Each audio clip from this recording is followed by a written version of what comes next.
அலைக்கடலின் நடுவே அலைந்திடவா தனியே படகெனவே உனையே பார்த்தேன் கண்ணே. புதை மணலில் விழுந்தே புதைந்திடவே இருந்தேன் குறுநகையை எறிந்தே மீட்டா என்னை.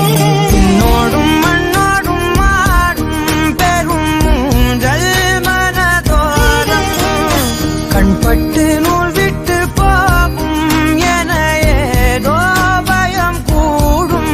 மயில் ஒன்றை பார்க்கிறேன் மழையாகி ஆடினேன். இந்த உற்சாகம் போதும் சாக தோன்றும் இதே வினாடி. கண்ணான கண்ணே கண்ணான கண்ணே என் மீது சாயவா. பொன்னான நெற்றை பொன்னான கையால் பூ போல நீவவா.